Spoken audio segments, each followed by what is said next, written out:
children in for us. Okay. My name is Victoria Bryant. I have an 11-year-old daughter, an 8-year-old son, and a 6-year-old daughter. They're in the 6th grade, 3rd grade, 1st grade.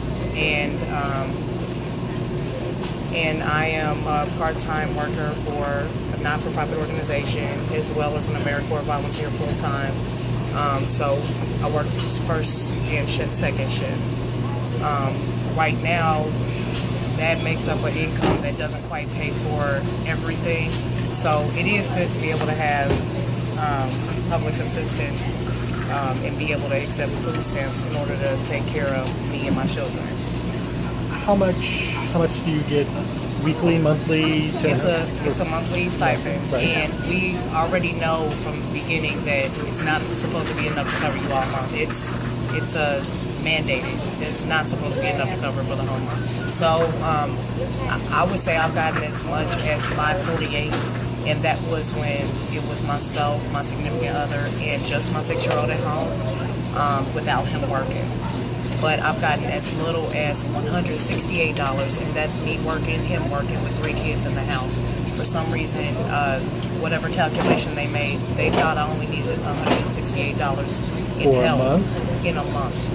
And the thing is that the cost of food has been rising for a while, so to cut me down like that was really hard. And so I found myself spending up to $90 a week of my income on food. Even if I try to make a short trip and just maybe make a $30 trip to the store, we still may have to go back, and sometimes that makes it more expensive if I don't just go all out and get things enough food for a week.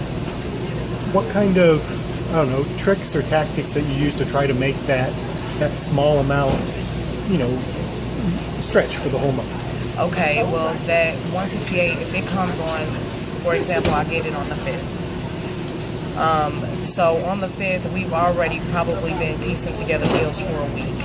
So I might have some canned foods that I've never touched that we've eaten. So at this point, when I get that monies, I don't have a lot of things, seasonings, flour, things that you don't necessarily eat by themselves. So sometimes I have to stock up on those things and just think of meat and essentials. So, to go with everything I can for less than $100, so that $68 can be used if I have a moment of dire straits. So I already expect that it's going to come out of my check. Whenever I get paid, I know I have to buy food. So no matter what, it's not about stretching it all month. It's about making the best decision the day I buy it. So there's weekly promotions. Everybody knows about that.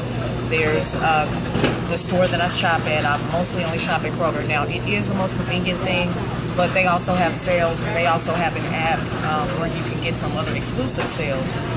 So I save a little more that way. I coupon clip. No coupons go in the trash in my house before I see them. So, and even sometimes that's only 25 cents at a time, but it just depends on what you're buying. I don't try a lot of new things. If something costs too much, I might decide to leave it at the store. I'm pretty much aware of how much something cost last month and how much it's always cost me, and if it goes up, I might refuse to buy it the first couple of times that I see it at a higher price in order to save money. Seriously. So you got to be really conscious and yes, plan ahead as best as you can based on what is available then and what's available. And it might be available, it just might have a cost that I don't agree with. For example, a box of cereal, you used to be able to get 2 for $5. You could get 2 boxes of Frosted Flakes, maybe 12.5 ounces, maybe probably 14 ounces.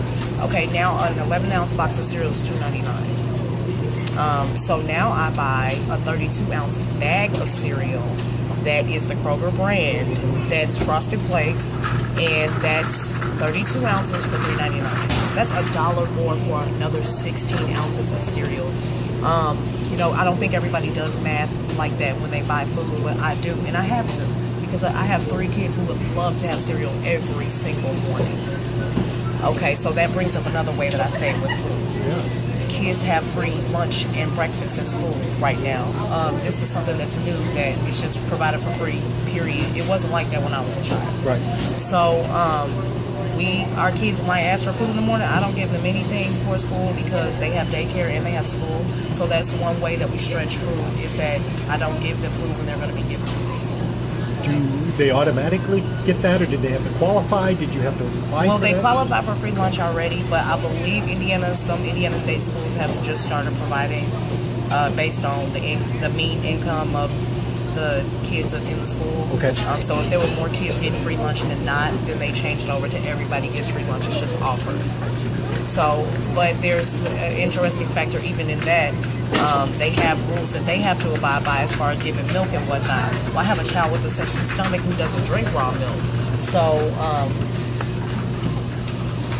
So she would, it's not just that she would rather have juice for lunch, it's that if she drinks milk, she can feel sick for the rest of the day. And she can have chocolate milk for some reason, but raw 2% or vitamin D milk makes her feel sick and have gas and be uncomfortable the rest of the day. So I make her lunch. She has free lunch at school, and I have to make her lunch because she doesn't have another drinking choice. I have to make her entire lunch because they're not going to let her take a drink into the cafeteria.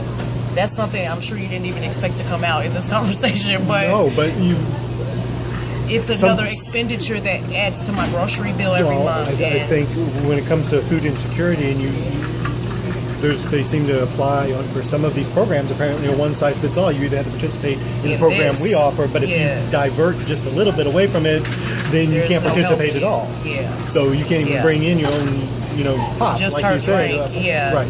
You have to. It would be just me sending her a juice box to school with her, Right. and I can't do that. You can't. Wow. So Now, to help provide nutritious meals, do you consider yourself a good creative cook? yes, I grew up eating vegetables every day, so I don't think that there's any excuse not to have them. The great thing is that you can get a 12-ounce bag of frozen vegetables for $1. Always. And I'm not talking about the dollar store. I'm talking about, I think Kroger has their own farms. That's fine. So I get their frozen vegetables.